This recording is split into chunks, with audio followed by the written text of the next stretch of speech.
We have had record people coming to New Zealand and now leaving, and we're going to find out what that's going to mean for the long time here in New Zealand, or the future of New Zealand. We've got Professor Paul Spoonley back in the hot seat. Mate, good to see you again. Good to see you, Luke. Good to see you. You've been around the world again, I believe? I have. I've been 2.5 months in Europe, and most of that in Sweden at the major migration centre in Sweden. Wow. What happens at the major migration centre? They do research on migration, but in Sweden and the Nordic countries generally, most of the migrants are refugees, quite unlike New Zealand.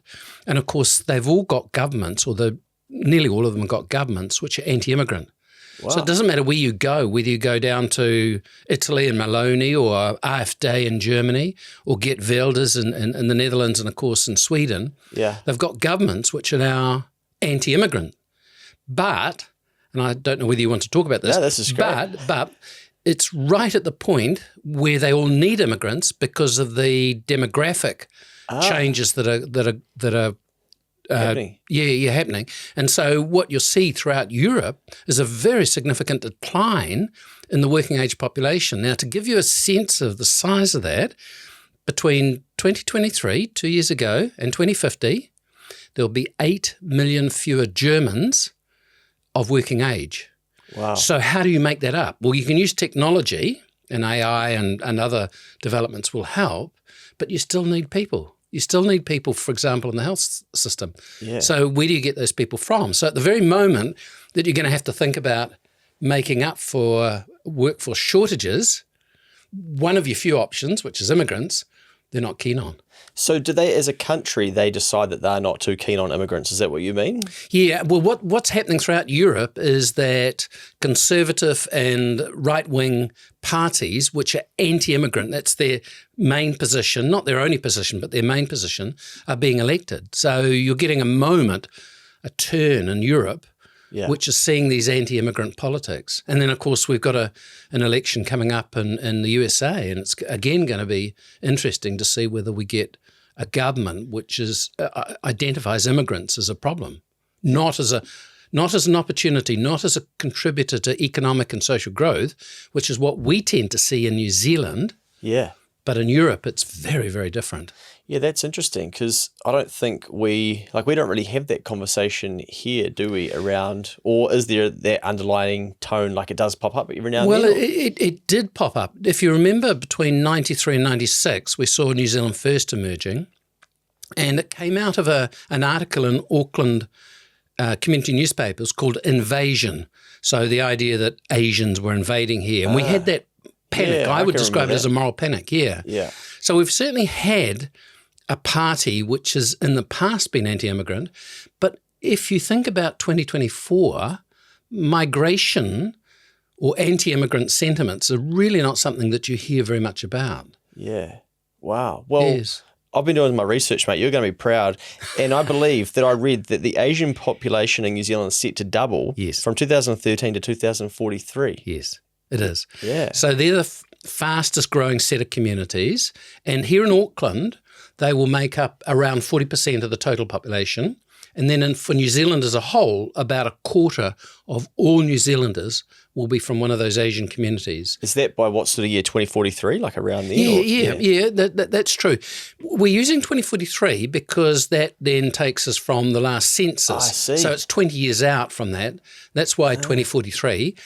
We have been working on 2038, but there's not a lot of difference between the two dates. So whatever we say about the growth of Asian communities applies to both. Well, we're going to end up going on 1,000 tangents here, because I was just about to ask you about the census, because no doubt you've been excited to be digging into that. But before we do, so some people may not have listened to the first podcast that we did. If you haven't, go back, because you're going to get some good underlying understanding of what Paul does, Professor Paul Spoonley does, but studies demography and have dedicated effectively your life to this, right? Yes. Yeah. Just trying to, I'm interested in the social dynamics.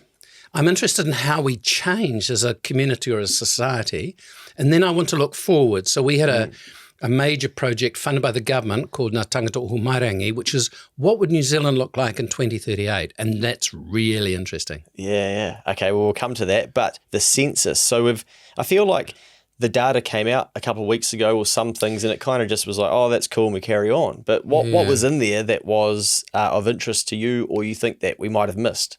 Well, there's three things that Stats New Zealand emphasised. One is that we're becoming a lot older. The second is we're becoming much more diverse. And the third is we grew by 300,000. Now, what I want to do is put a big caveat on that, because the 5 years between the 2018 and then the current census encompassed 2 years of COVID. So a lot of the things that drove population growth in New Zealand, so net migration, tanked. So I think that census covers a very unusual period in New Zealand, because 2 out of the 5 years are COVID years. So the borders were shut, sort of thing. Yeah.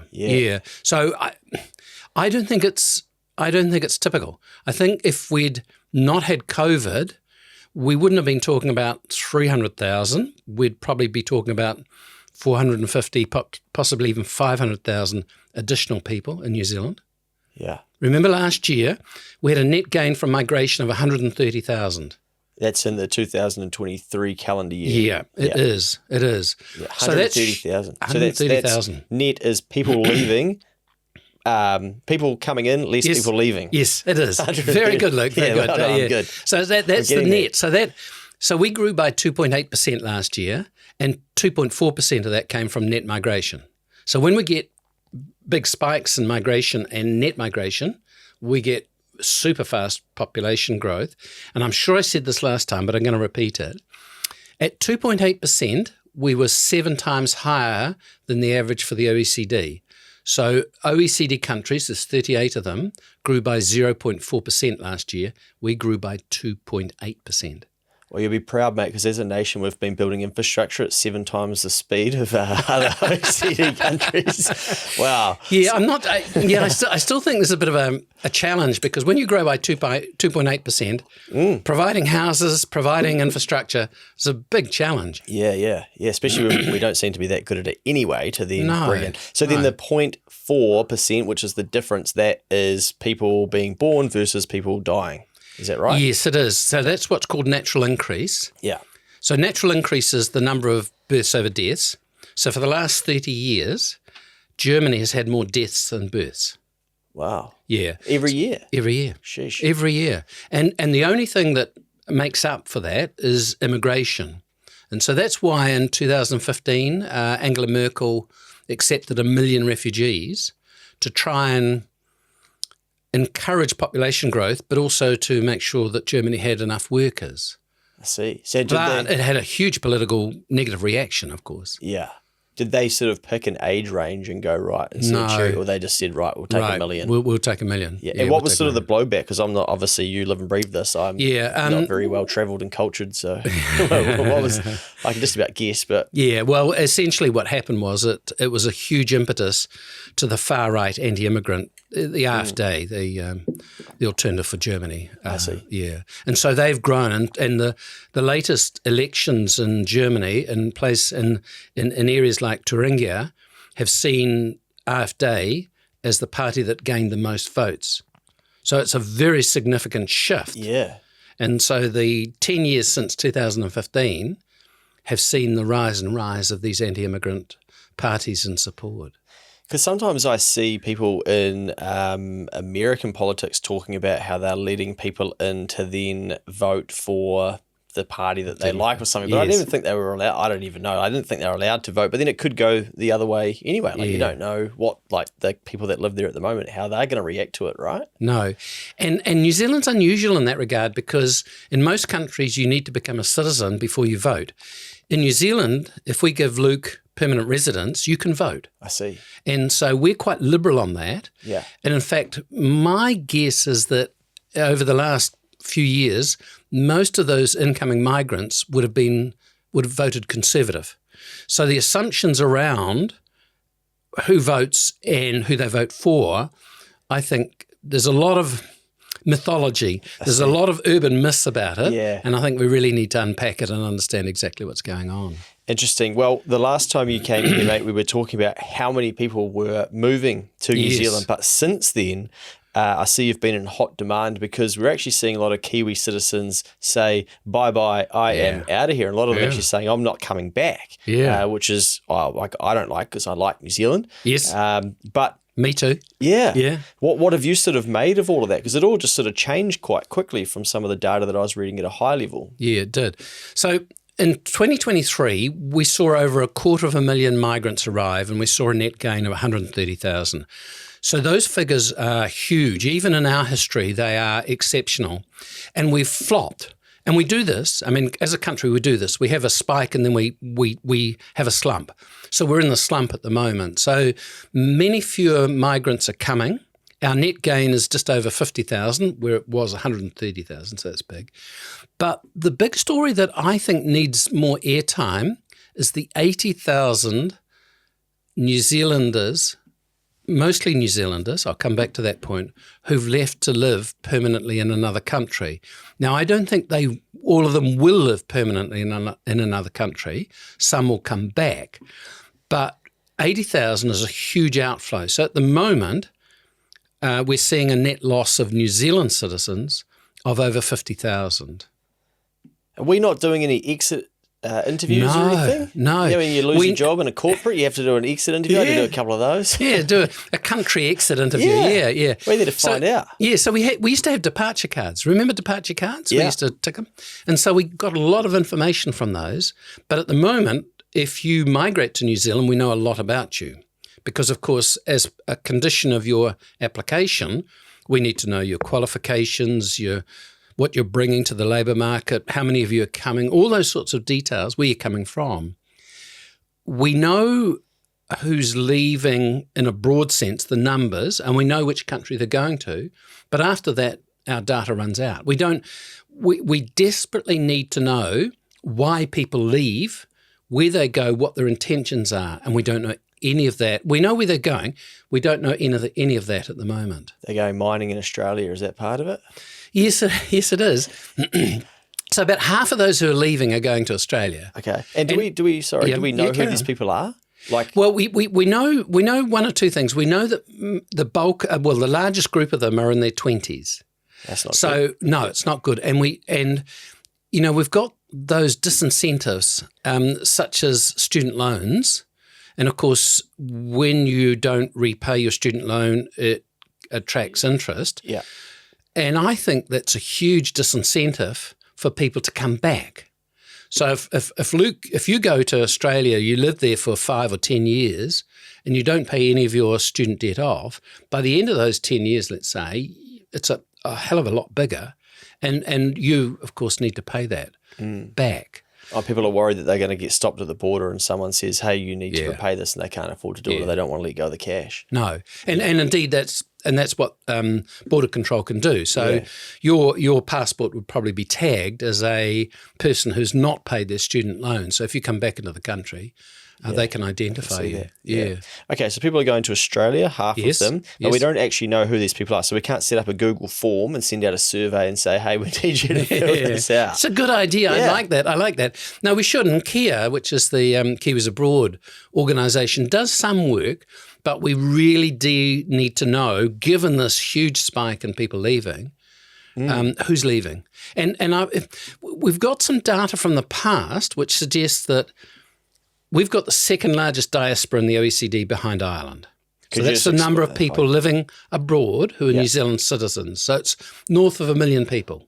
So 5.3 million here, another 1 million living in another country. Those are permanent citizens, or permanent residents, and of course about half of them, but perhaps more, 600,000+ live in Australia. I see. Yeah. Now, the difficulty really is we don't have what I would call a diaspora management system. As a country or as a government, we don't actually manage that diaspora particularly well. So if you want an example, Filipinos who come to New Zealand, there's a government department in the Philippines that looks after Filipinos abroad, which connects with them, which makes them feel as though they're part of a Filipino community, even if they're living in New Zealand. And we really don't do that. So yes, America's Cup in Barcelona, the New Zealanders rock up and from other parts of Europe, and they show their solidarity and support. But we really don't manage our diaspora in a way that I think is of benefit to us, because these are skilled people. Yeah. And the other thing about them on that skill front is that we know that New Zealand has a disproportionate number of people who are tertiary graduates living abroad. So they get educated here, and then they go. Yeah. And then they go. And that's the departing New Zealanders in their 20s. Yeah. So that's really concerning. I would love us to have more understanding of that and to have a debate about it. What do we do? Perhaps not to stop them going, although that would be part of the debate, but how do we connect with them once they've gone to live in another country? Gee, I don't want to be accused of being like Chris Luxon, running the country like a corporate boss. No. But when I lose a client at Next Advisory, I'm pretty keen to understand how come, what's going on, could we have done anything different? Great, okay, I'm sad to see you go, but you've made the decision, that's fine. But I want to learn from the data so I can figure out, okay, what can we do to stop that? You would think that as a nation, given that we need people to be staying here and how important it is, that we would have some sort of mechanism to collect this data, but we don't. No. Wow. I'm in your corner. I'd love. So incoming migrants, absolutely. We know a lot about them. People leaving, not much. No. Crazy. No. Crazy. No. Okay, so we've had there's 80,000 people leaving, which we don't know much about, but we know half of them are going to Australia. Yes. And then then it seems like we've turned the tide where all of a sudden maybe the economy's slowed down to a point where less people are coming here as well at the same time. Yes. So whenever there's economic uncertainty, either internationally or domestically in New Zealand, migration slows. Yeah. I mean, that's the nature. I mean, why would you move to New Zealand if there aren't jobs or the economy's not doing as well as you would hope? So, I mean, migrants don't come to New Zealand to make money. They come because of the lifestyle, but still they want to make sure they earn enough money. Yeah. And I think at the moment, the signals, there's always push and pull. So there's always reasons why people will leave. And if we get the election of Donald Trump, I would confidently predict that we'll see a spike in the number of Americans wanting to move to New Zealand. So if you remember last time in 2016, in the first 48 hours after it was confirmed that he was president, we had a tripling of the number of Americans who were interested in coming to New Zealand, and it crashed the New Zealand immigration website. No way. Yeah. So there's all of those push factors, but we also need the pull factors. We need to be a society which is welcoming but also provides economic opportunities. And if you looked at New Zealand and all the major indicators at the moment, you'd have to say, well, why would I move? Yeah. Yeah, I'll come for Queenstown. It's great. Yeah. That can be it. Can we, I mean, this might sound a bit rash, but do we charge those Americans to come live here if they're going to crash our website? Yes, we do. Okay. It doesn't matter what your visa category is, you pay money. Yeah. Yes. And of course, you now pay as a tourist, you now pay a tax. $100. Well, yeah, $100. Okay. Yes. Yeah.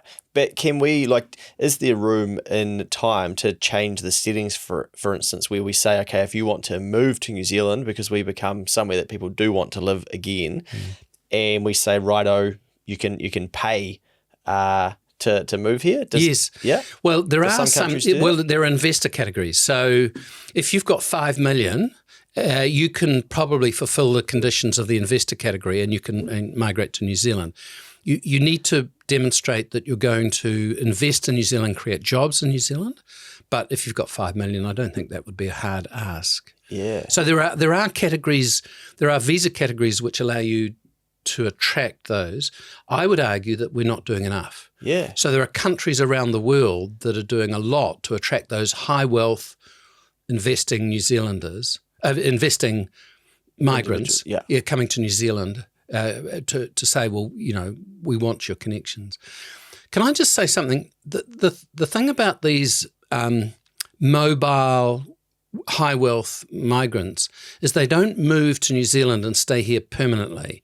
So they're like some of the high wealth migrants that have come here that own property here, but they'll have properties in sort of many countries around the world. So they'll live there and in those other countries for part of the year. So the assumption that they come here, that they're always here, I see, long term, all the time, I think is misleading or a misunderstanding of these migrants. Well, I did go to a conference recently in America, and my mate who works on super yachts, so he's a Kiwi lad, and he's gone and basically worked on super yachts for over the last decade. Been a great way for him to build up some wealth and whatnot and see more of the world. But he was about to take a super yacht from Fort Worth, Miami anyway, that area, and go somewhere I'd never even heard of, and the owner was flying in, and then they would be on the yacht for a few months, and then, but yeah, really opened my eyes going in there to Safe Harbour is the area where we were, of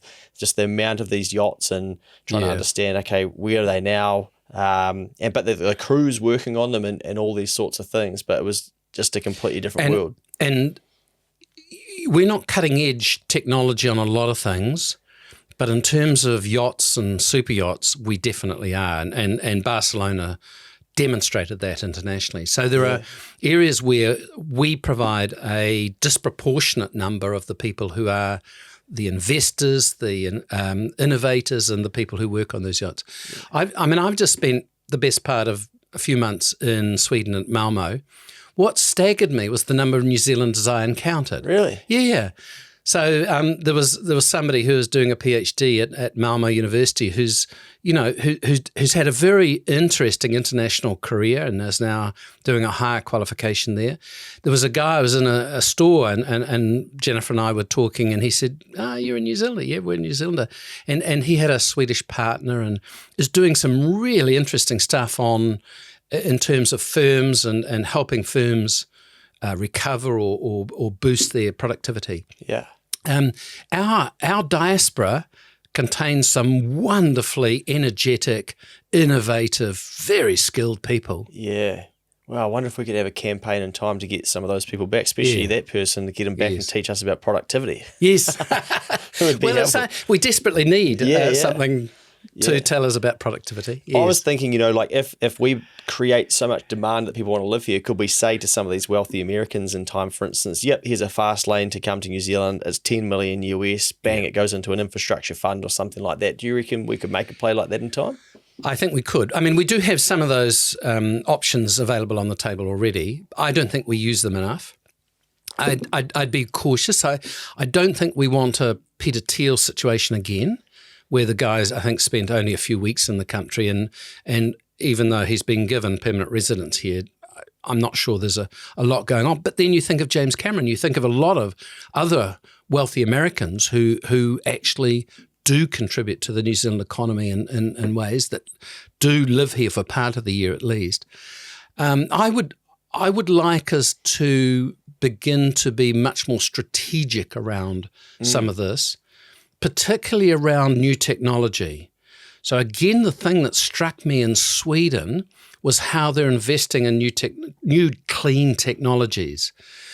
Where I was, the whole bus fleet was electric. Wow. Wherever you went were charging stations, whether it was downtown or whether it was the suburbs. It seemed to me that they were promoting new technologies and new economies in a way that we are not at the moment. And it would be good to connect with those people that are doing that and inviting them to contribute to New Zealand in ways that would be of benefit to us.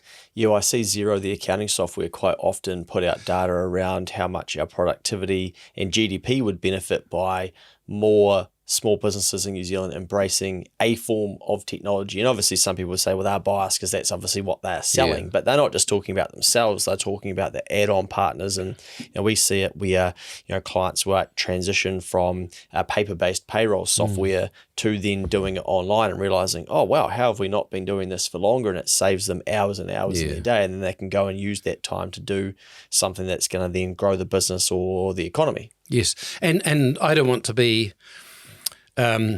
promoting Xero necessarily, but they have a great product, and it's a product that's recognised internationally. Yeah. And I just think that's one of those areas where couldn't we roll this out more extensively around New Zealand? And the thing that concerns me, Luke, is that very often it's focused on our big centres, our metropolitan centres, whereas we need that productivity gain. We need that use of technology in our Palmerston regions North. in Palmerston North, in our smaller centres, our mid-sized and our smaller centres. Yeah. Because that technology overcomes what's been called the tyranny of distance. Okay. What is the tyranny of distance? The tyranny of distance is that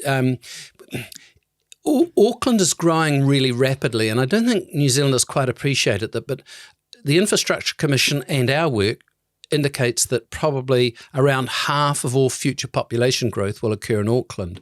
So what you get is the combination of migration, and we know that migrants contribute to innovation and creativity, jobs growth, community growth, as in people growth, and the co-location provides what's called an agglomeration economy.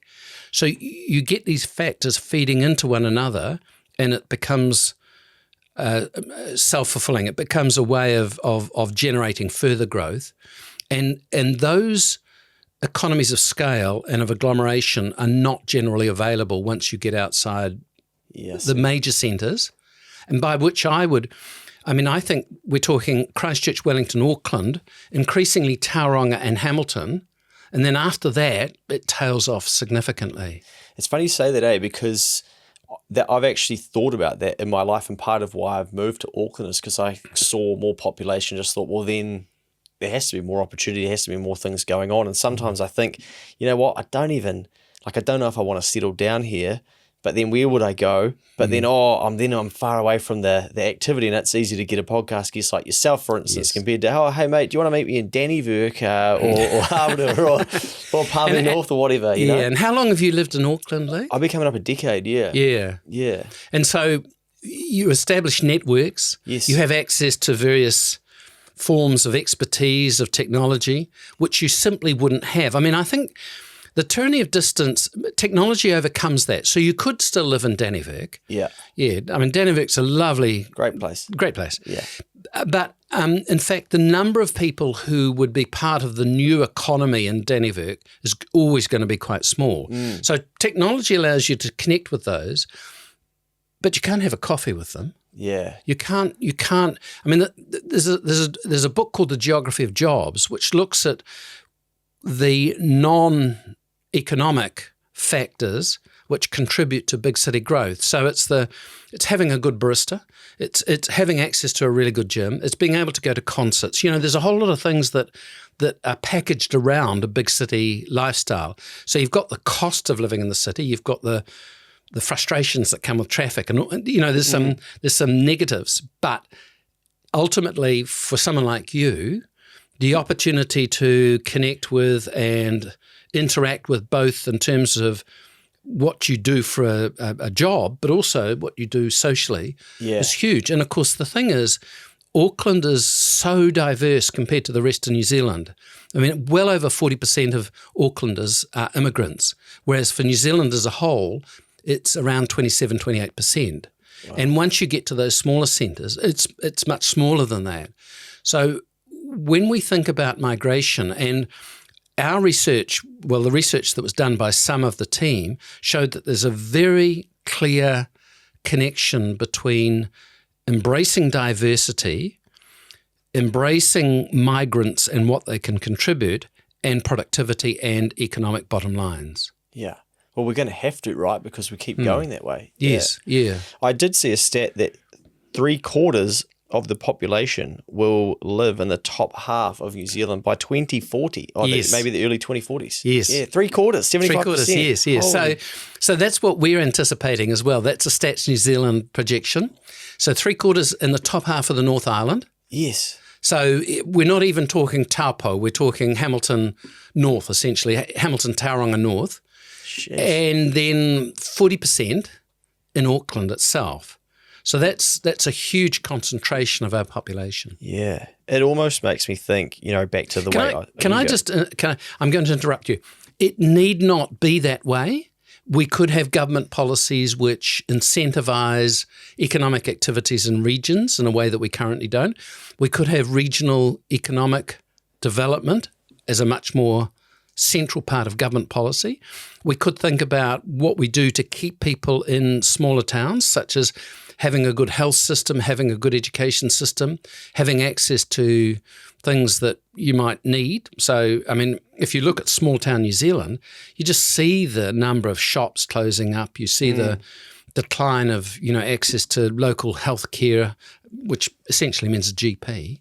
Too many of us signed up to a KiwiSaver plan without much thought. And signing up is great, but if you've never got advice before, you could be missing out. Your KiwiSaver account could become one of your biggest assets over your lifetime. That's why getting expert advice early and ensuring you're in the right fund is so worthwhile. Generate have a team of KiwiSaver advisors available to help. Head to generatekiwisaver.co.nz/change to book a no obligation meeting. They can even come to you. A copy of the product disclosure statement is available at generatekiwisaver.co.nz. The issuer of the scheme is Generate Investment Management Limited, and of course, past performance does not guarantee future returns.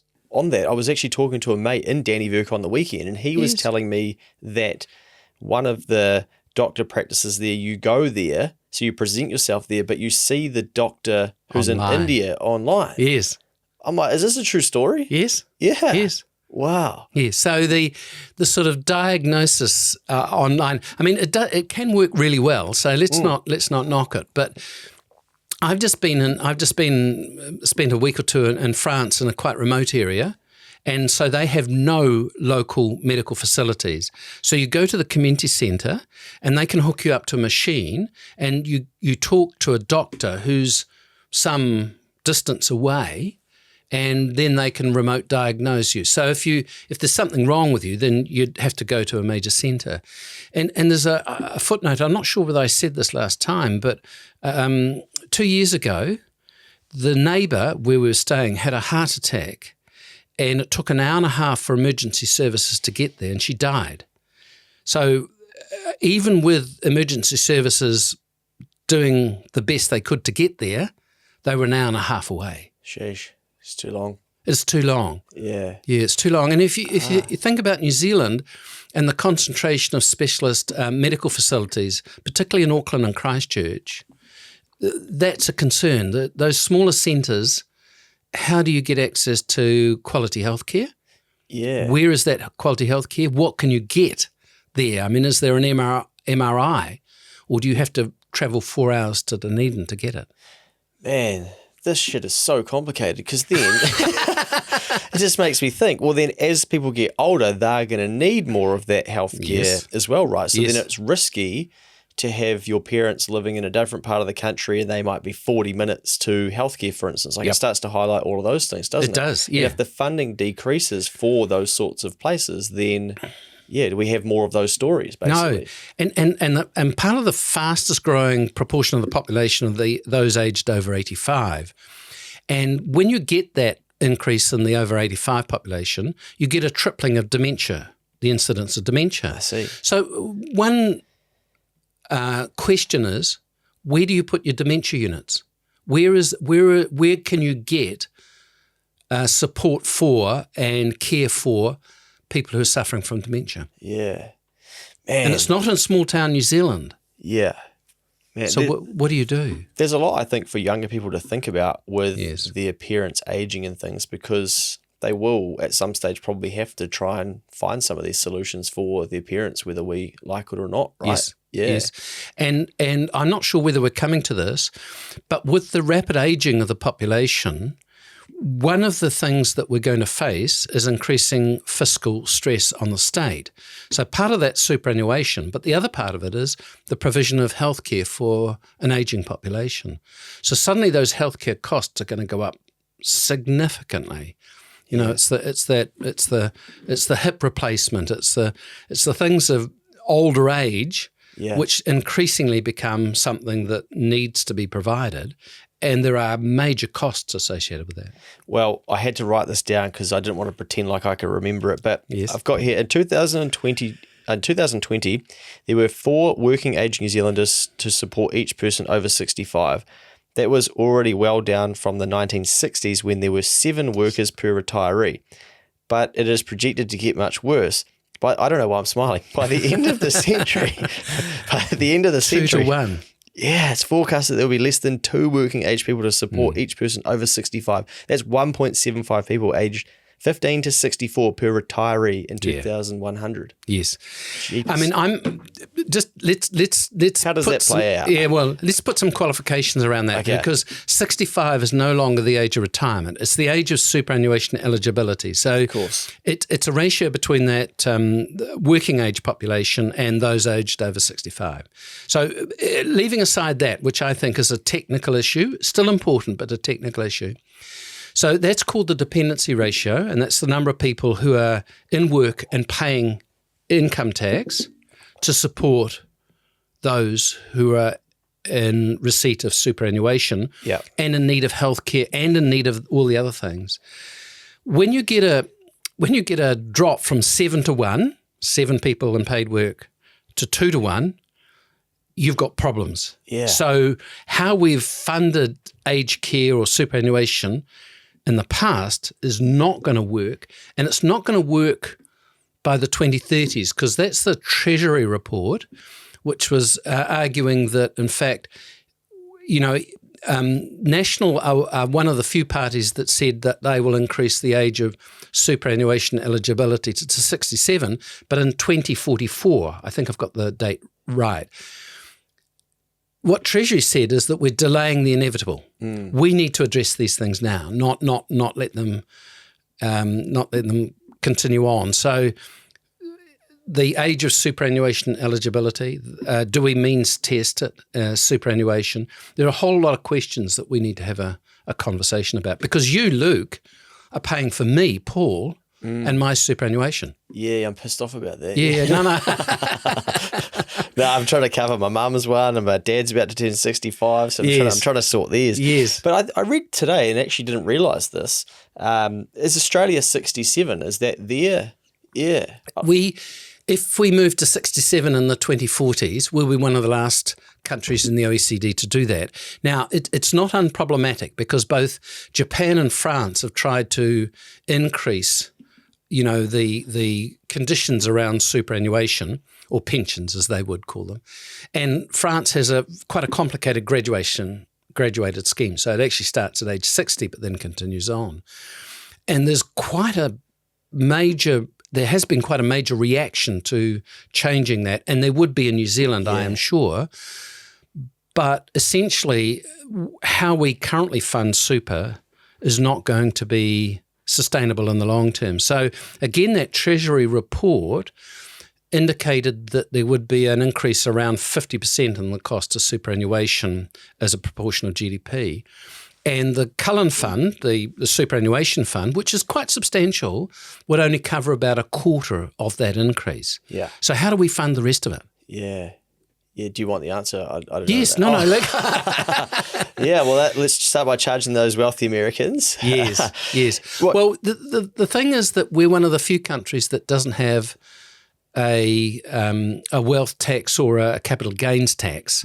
So we do need to have that conversation, and it flips in and then flips out of the political debate really quickly. Yes. But if the ratio is going to end up as being 2 to 1 in terms of people in work compared to those on superannuation, we need to think about alternatives for the state to generate a tax base that will allow us to provide adequate health care and I think superannuation is really important.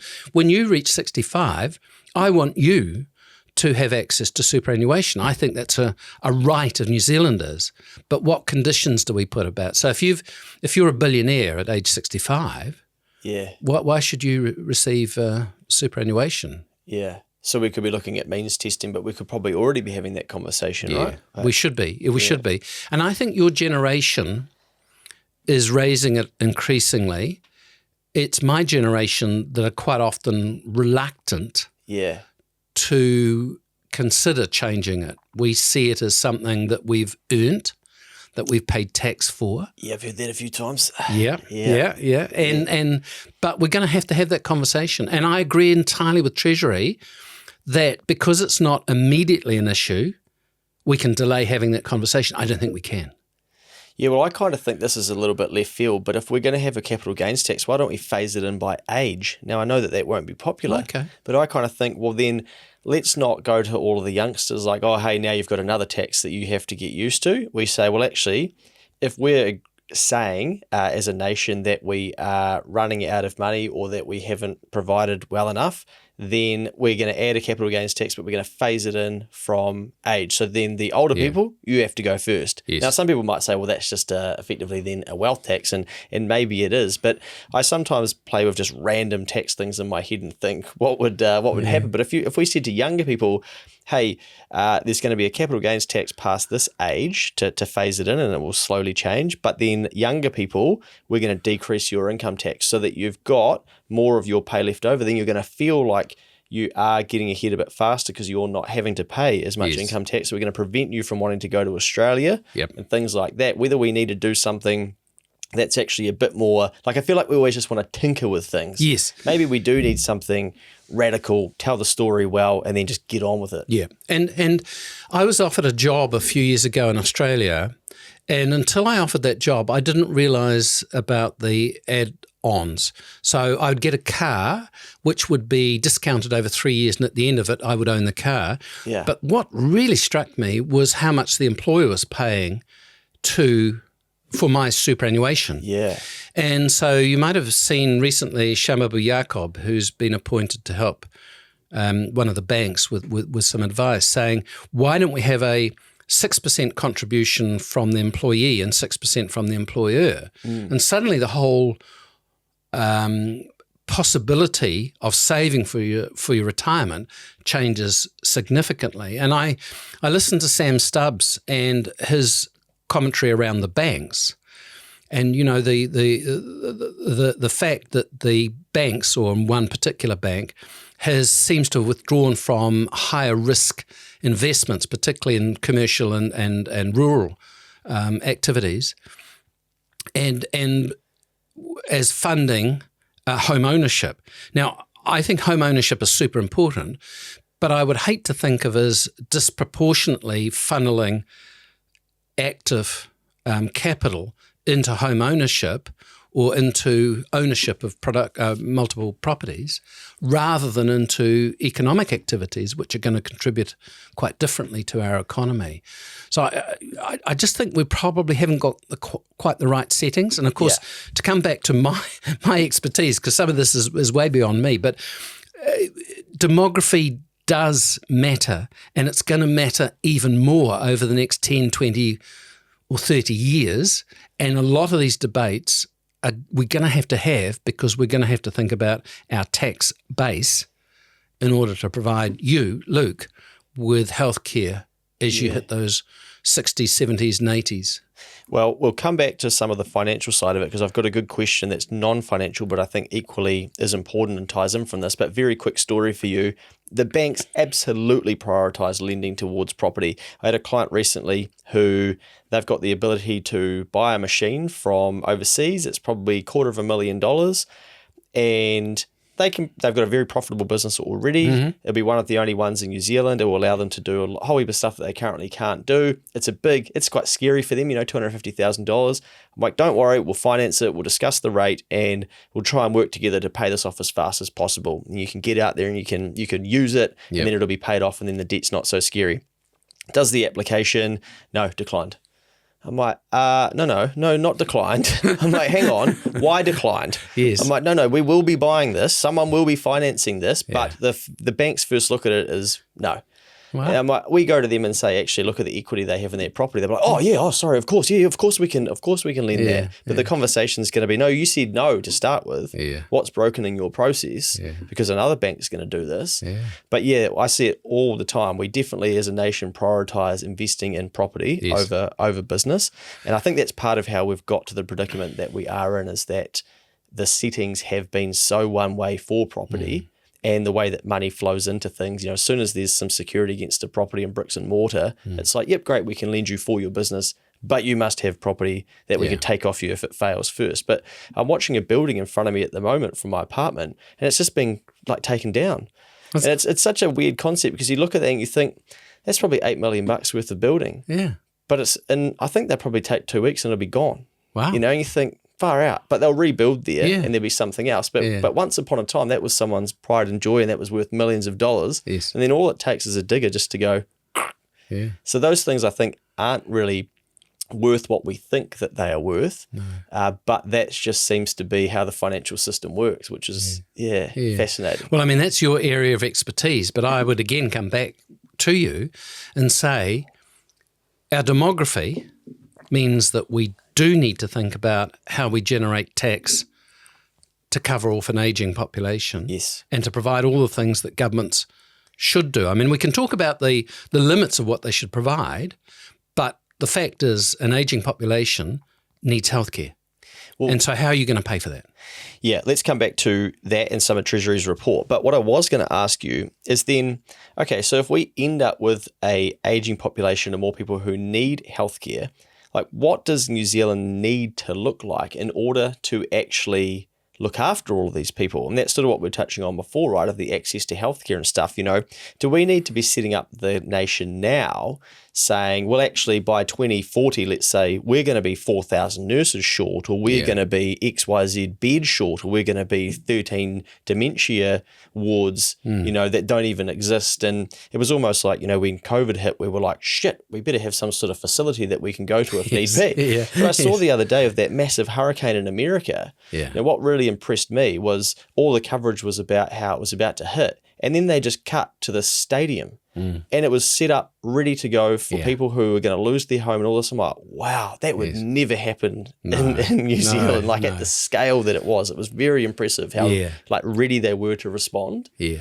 So we can take all of that and we can look at it individually. So if I take something like critical care beds, so we're going to, as an ageing population, we need long-term critical care. We will need 12,000 beds. So who pays for that? Yeah. And where are they located? And we can continue on with those sorts of examples. It's not going to come as a surprise that if we think about 10 years' time, 2034, 20 years' time, 2044, what the country will look like and what the needs will look like. So we've actually got quite reasonable data around all of that. What's missing is what is the private sector, what is local government, what is national government going to provide?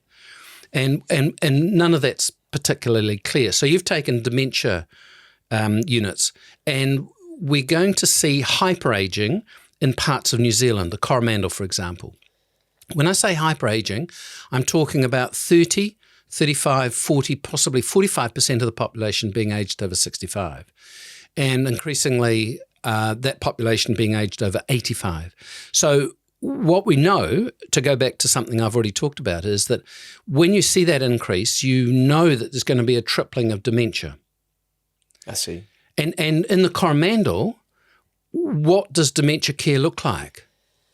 And that's a question you'd ask around a lot of New Zealand in terms of what that looks like, who provides it, who pays for it. We know what's coming down the pipeline. My frustration is that we have a 3-year political cycle, which really doesn't think long-term in that way and which is not preparing it. I've just come from the UK. I've come from Sweden via the UK. By the end of this year, they're hoping to have increased the nursing workforce by almost 40,000, and that's a 2-year project. If they do that, and I don't think they will, then they'll still be 30,000 nurses short. So we've got healthcare shortages beginning to emerge now. We've got issues around, that unit at North Shore Hospital, which was built and then you couldn't actually occupy it because there were other things that were missing. So we've got if you take healthcare, we've got a complex system. We've got a system which needs to think about where you locate facilities and how do you invest in new technology, because that technology is coming along all the time. And it's prolonging life, which is good. But how are we going to fund the healthcare system that you, Luke, are going to expect once you hit your 60s and 70s? I feel like we're just going to end up borrowing a stack of money as a nation. Yes. We're a bit of a one-trick pony because I don't feel like we've got any other answers. No. Well, the answers are, to go back to a conversation we've already had, how do we increase our tax take? Yeah. Do we go for foreign investment? Do we go for a mixture of public-private partnerships? There are a lot of options on the table, but we don't seem to be considering or taking those options in the way that would provide us with a healthcare system which is fit for purpose. I think even at an individual level, in the meantime, people could, like, once you understand this and then think about maybe the risks for your family or even your own health or access and things like that, I think there's a lot of wastage in all of our households of stuff that we buy and go, you know what, like, if you fast forward 10 years and your parents are in a position where they're going to need financial support or whatnot, and you go, did I really need a dog or a cat or a whatever, right? And these are hard things because we kind of think, well, why shouldn't we? But I think everything's always easy in hindsight. And we go, man, why did I buy all of that stuff? And I watched a young guy the other day talking about in his 20s buying 20 grand worth of, status symbol type clothing and then, getting 4 years down the path going, why the hell did I buy this shit? And selling it. But it's almost like there's a little bit of that too. Some of us need to just sharpen up a little bit and go, you know what, I think we're hell bent on sort of, maximizing every dollar we have instead of going there. You used to hear this back in the day all the time, but we don't talk about it anymore. It's like save for a rainy day. And I feel like New Zealand's got a lot of bloody thunderstorms and rainy days coming. Yeah. And I mean, KiwiSaver is great because it's forced savings, but we're not good savers apart from that, and we need to be. But the difficulty is, I mean, if you're a 20-something and you've put aside some money into KiwiSaver, and you've got to buy a house, particularly in our metropolitan centres, where do you get the capital from if you're not going to take out your KiwiSaver funds? Yeah. So it becomes a really tricky journey. And I don't think our financial literacy as individuals or as families is particularly good. No. Well, we're trying to help people here do a little bit of that. But I do think as well the exciting thing, just to be positive, by 2100, when we are at the point where we've got 1.75 people aged between 15 to 64 per retiree, 2100 is actually quite a long way away. It is. And KiwiSaver is going to be a big pot of cash. And I do think that over the next 60 years, we will see some change in those settings where we go, maybe we say, for instance, you know what?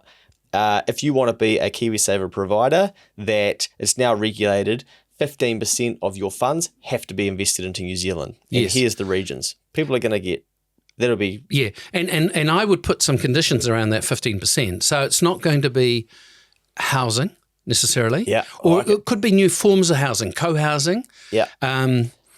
Forms, housing where you are not the owner, but you're a tenant. And the thing that struck me in Europe, in Malmo, where I was, there weren't any individual houses really. Nearly everything was apartment building, and it's a different model. You've got a tenancy agreement for life, and that includes your retirement phase. But with that 15% has got to go into productive investment, things that are going to contribute to our economy and increasing the economic pool. Yeah. See, I even think if we now, and maybe this exists and I don't know about it, but I should, if we had a New Zealand Inc. fund where you could invest into that and these are the projects, I would chip away at that as someone who's got capital to be able to do that and go, that's pretty cool if I know that actually by contributing to that. And I mean, there's some KiwiSaver providers that are doing some stuff in that space, but I can picture in my head going into the Harwood Z station, paying for my gas, and then you get a couple of tokens and you go, I'm going to donate my token to that project. Yes. I thought that's really cool. You know? And I think if we, even I thought, regionally and then nationwide, if there were things where, the other day we were arguing about should we have the America's Cup or whatnot. Yep. Personally, I'm like, we should be having a conversation of like, how do we make this happen? And how do we make sure we make money from it? How do we ensure that it doesn't lose money and it's net positive wealth-wise for the country, et cetera? We get more eyeballs down here, et cetera, et cetera, et cetera. But okay, it is going to cost. And you know what? We've set up a fund and you can put a little bit in and that's going to contribute to it. And if we get to X amount, the government's going to contribute that, but we're going to run an open P&L on that, profit and loss. And we're going to actually ensure that this is guaranteed to be profitable for the nation and we've got something we can be excited about, et cetera, whether we could play with things like that. Yeah. And the last time we really had that conversation was under the Helen Clark government and the knowledge wave. Okay. And we really haven't had that conversation. I mean, we tinker. See, I'd love, and I'm not sure whether I mentioned this last time, but I would love two things. One is I'd love us to have a population policy. Yes. How do we grow, and whether growth, what sort of level of growth is required? But we need to talk about the declining fertility, rapid aging. We need to talk about the geographical location of the population, and then how do we provide the services and infrastructure for that population. I would love us to have regional economic development policies so that, Auckland will grow whatever happens unless government tries to change that growth trajectory. But if we're thinking about some of the regions, there are some good economic development agencies in those regions, by the way, but why don't we have a national regional development strategy, which includes looking at people, population, and includes maximising those economic returns and investments locally? Yeah. Yeah, I like it, eh? I sometimes think I wouldn't mind moving to a region and then maybe it's the last 20 years of my life and it's like help cool shit happen in that region. Yes. I really like. Back to Palmy, maybe, Manawatu, maybe. Yeah. What I was going to say, just this comes to my mind, and I don't want to derail us back to a capital gains tax, but I actually don't reckon a capital gains tax will be voted in because I do think that, like you say, your age group and demographic and whatnot will drag their heels because I saw something interesting because I thought maybe we're getting closer. But I don't like, this sounds bad, but I can't trust the politicians. I thought Jacinda Ardern was the most popular one ever. I thought she'll do it. No. And then Hipkins like, we'll do it. Oh, no, actually we won't. No. And Lux is like, we're not doing it. And then Hipkins is like, we're going to do it. I'm like, oh, come on. You're taking the piss at this rate. Yeah. But what I saw the other day was a town hall back towards where I used to live in Dannyburg, and the anger about a toll. Yes, and on the road toll. Yeah, saw that. And that was enough for me to go, you know what, like, I don't think we're at the stage where you can just add more tax into people's lives. Now, I've read more about it, and I got someone who's very good at comms to brief me on what they did wrong and poorly and why people are angry, so I get it. But I still think that it'd be very hard to convince the people of wealth or even, just people in general that's a good idea. Even if we can't convince people like, hey, we should add a toll road so that we could have, a better road up to the north and we can unlock economic activity up there and that's better for the entire country. Be like, I'm not paying for that. Yeah. So it'll be interesting. There's a lot of NIMBYism, isn't there? That's like... is it like not in my backyard? Yeah, not in my backyard. And in this case, it's whatever the equivalent term is for tax revenue increases. Well, we could call it NOMBY. Oh, not out of my bank. Oh, no, NOMBA. Not out of my bank account. Yeah, no, good. The thing about capital gains tax is that if you look around the high income world, there are very good models. So it doesn't affect your personal apartment or home. It's limited in terms of what you can tax in terms of a second property. So it's not an unusual concept, except it is in New Zealand. Yeah. And I don't know how we get to the point of maturity where we're saying, well, if we go to your figure that you've repeated twice now, which is the dependency ratio of 2 to 1, how do we find alternatives to income tax revenue in terms of providing things that you are going to need? Yeah. You're going to need them. Yeah. And so if you rock up to your local hospital and you can't get the health service that you require, think back to the moment where you said, no way am I going to pay a capital gains tax to try and spread the tax base of the government in the 2020s. Yeah. we got some fascinating times to come. Yes. My mind as well just went to, if we've got 80,000 younger people leaving, then I think New Zealanders have this thing of like, New Zealand's amazing, they'll always come home. Yep. But actually, I was talking to a multi-millionaire recently and their kids have left and they said, oh, we're going to leave too. It's kind of lonely here. Cool to have all this cool shit and have made this money, but you know what, we're out of here. Yes. Because they want to be closer to their kids. And I wonder if some people will go, oh, well, maybe our kids aren't going to come home. Maybe we will. Yeah. Can I just, I'm quite passionate about this, but The immigration tell. system, the immigration system operates what they call a centre of gravity. So if the proportion of your family are here in New Zealand, then you can make a case to bring your parents here. So you're members of your extended family here because the bulk of you already live here. So can we bring them across? Now, there are all sorts of conditions about that. You can't be a drain on the health system. You've got to have health insurance and so on. But what I don't think we've understood is that the reverse applies, that the centre of gravity is in Brisbane and that Luke's kids, let's say, Luke's kids have moved there and the grandkids are there. So why am I living in Auckland when I can move to Brisbane and be near the family? So I think for increasing number of families, the centre of gravity is not in New Zealand anymore. It's overseas. And when I'm looking forward to the breakdown of migration to Australia, because I think, yes, it's the 20-something who's going, but I also think we'll see the 60-plus migration to Australia too, to be near kids. And grandkids. Makes sense. Yeah. So I just, again, I think we need to rethink what we're going to do and how we're going to do it, because we're going to have to accept that, your example of the really wealthy guy moving and taking his or her capital, his or her knowledge, all those connections, perhaps selling up and moving overseas.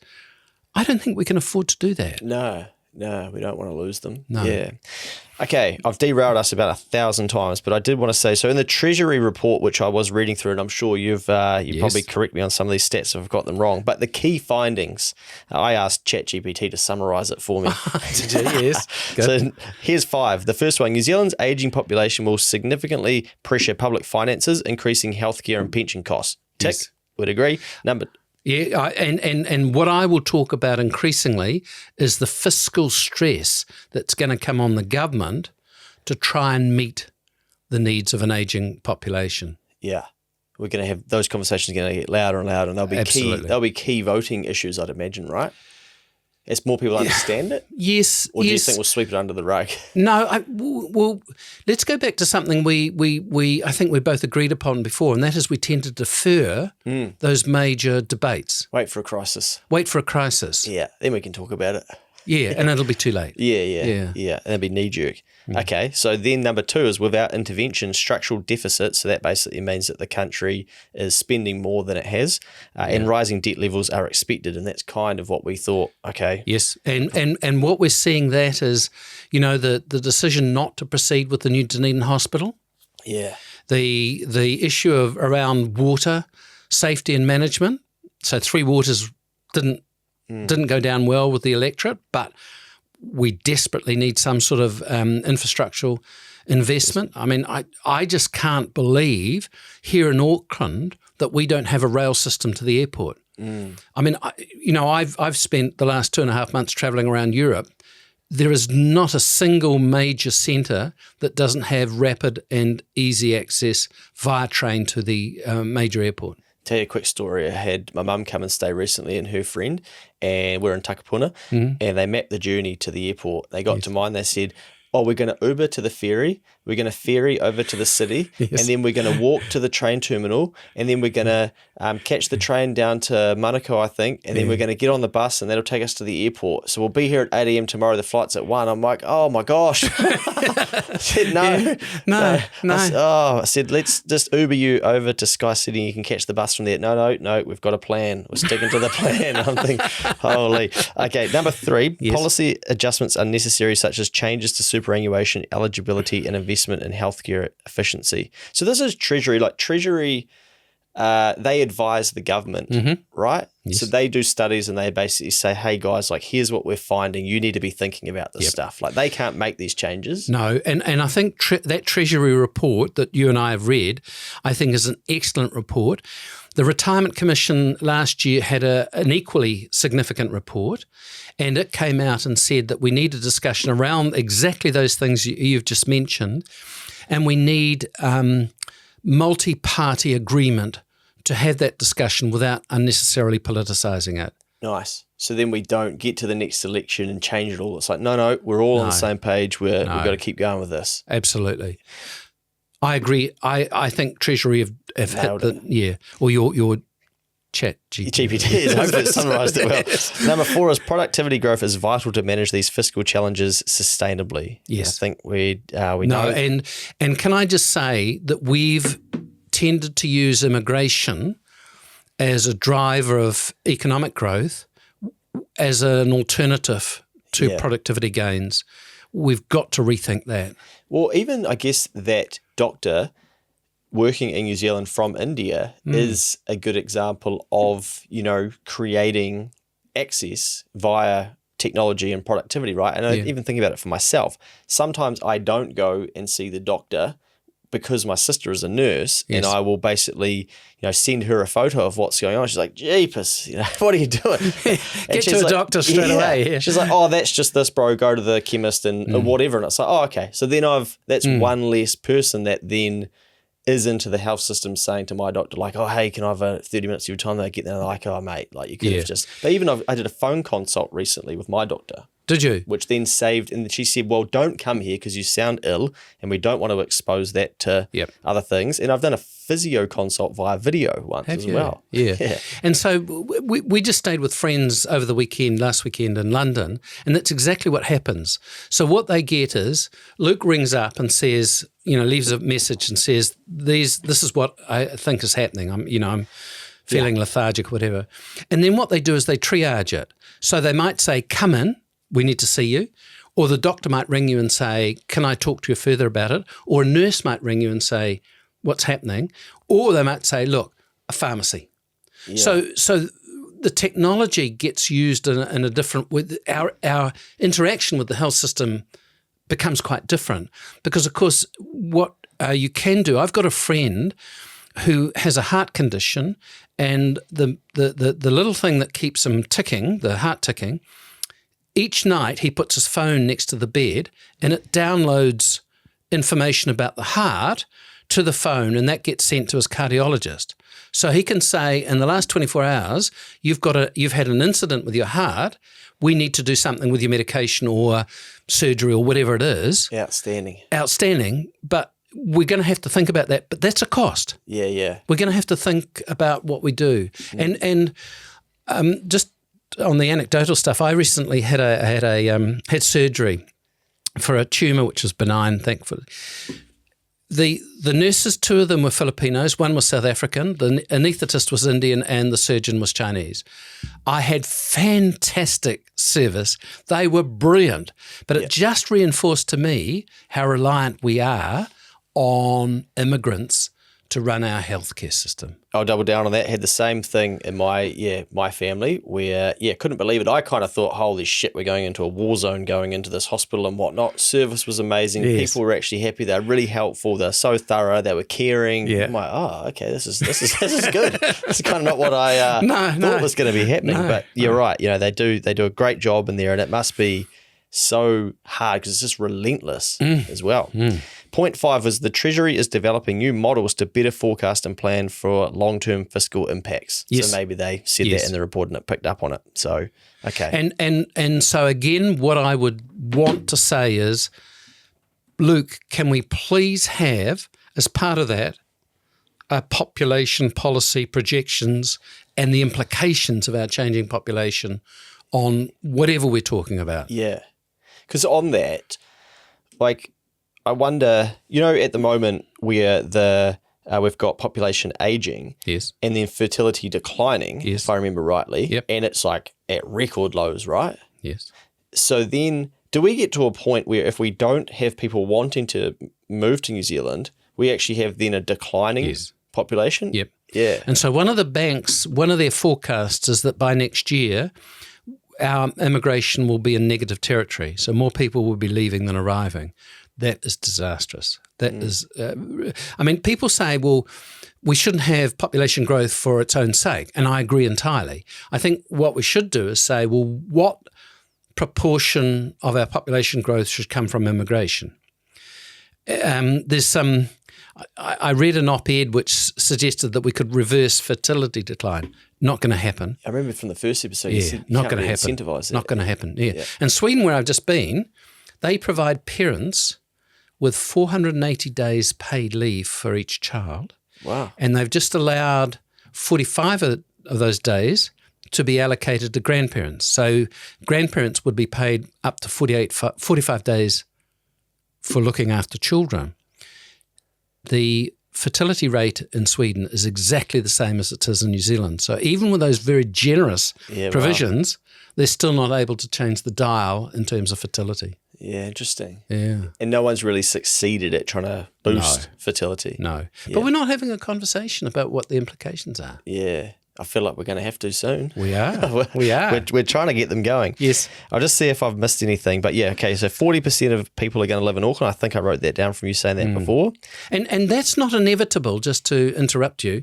It's not inevitable, but that's what we're forecasting, because the majority of our population growth will come from net immigration. And we know that up to 60% of migrants go to Auckland. So that's why we're forecasting that sort of population growth. I saw a note in some of your recent notes, and there was a point I wanted to make sense of it. Institutions closing could be a risk. Schools, libraries. I wrote libraries, but I don't think you had that, like medical centres. What did you mean by that? Is that regionally? Yes. So if you look at the last 2 decades, there have been almost 200 schools closed down in New Zealand.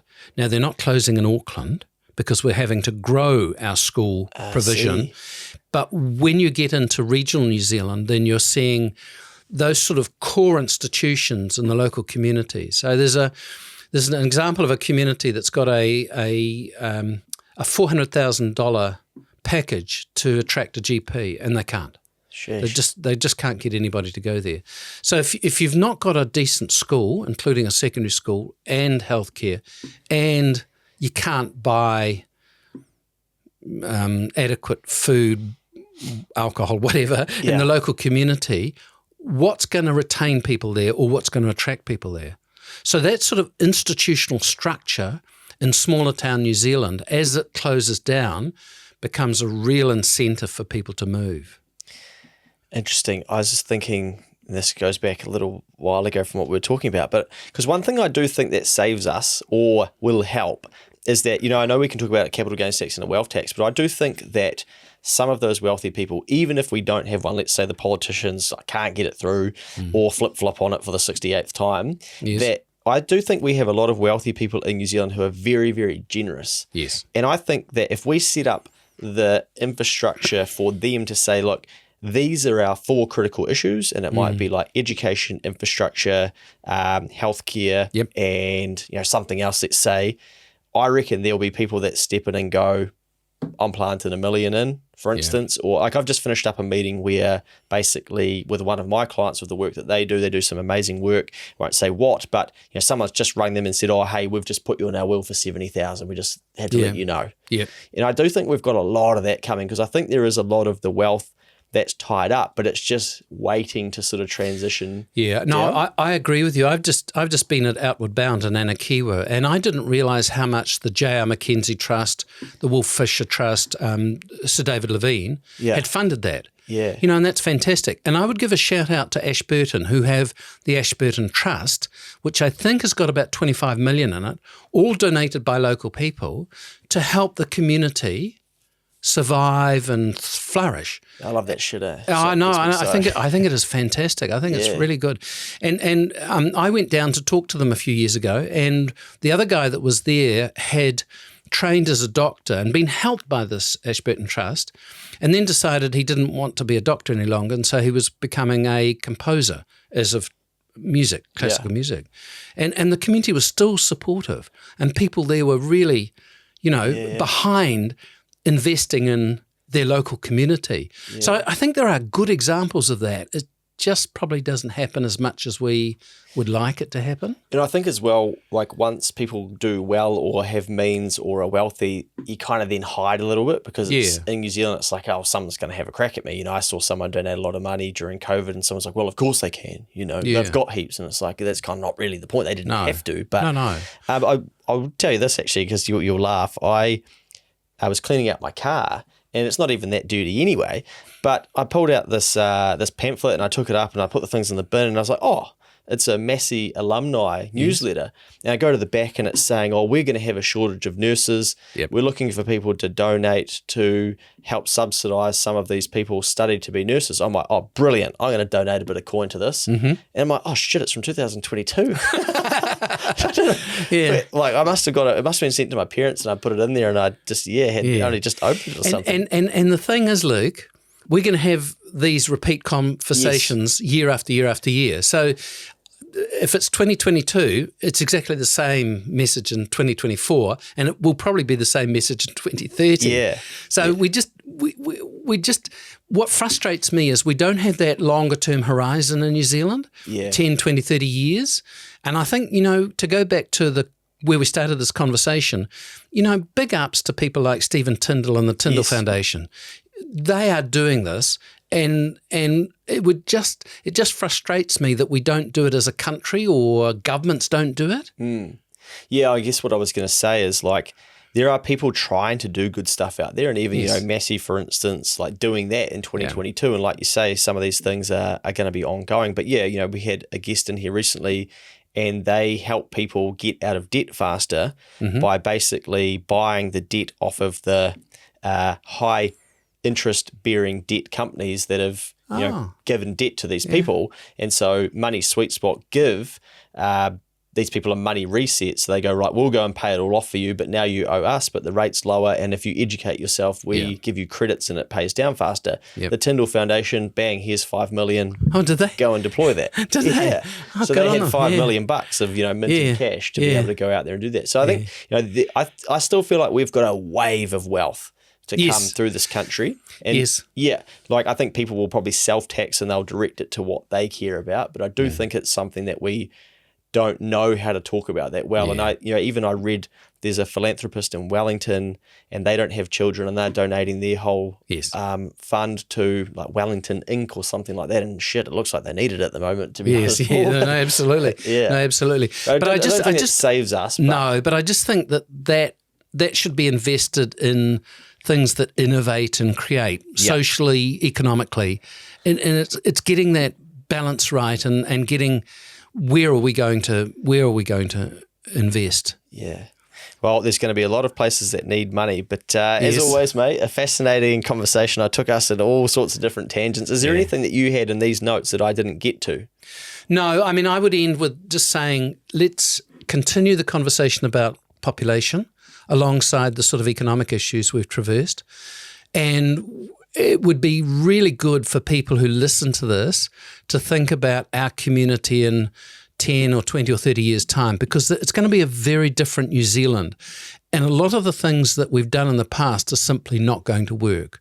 So how do we get that innovation into the economy, but how do we get it into policy thinking? How are we going to do things differently? What's that going to look like?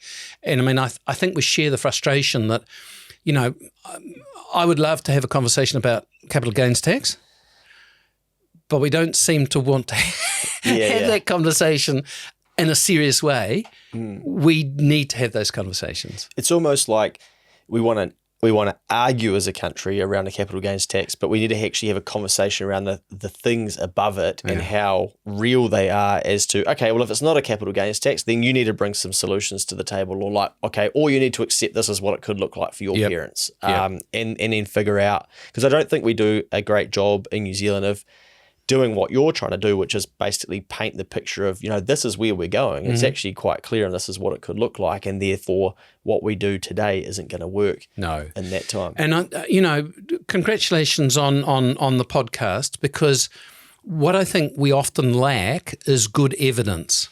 We've got a lot of opinion and we've got a lot of anecdote, and we tend to go with that in terms of sometimes public discussions, sometimes government decision-making. What this does is put some of that evidence on the table for people to think about. We don't have to agree politically, but we do need to reach some point where we can move forward. And it just doesn't feel as though we're moving forward in the way that is very helpful at the moment. Yeah. Well, hopefully that changes, but no doubt people have learnt a lot through the last hour and a bit. Thanks as always, mate. I'm sure that if we catch up in 6 months' time, these problems wouldn't have been solved, but there'll be more to talk about in terms of, who's coming to New Zealand, who's going and whatnot. But yeah, I'm going to try and maybe start a petition to find out who these 80,000 people are so we can get some exit interviews come to the country. Yeah. All right. Thanks, mate. And we'll see you next time. Okay. Thanks, Luke.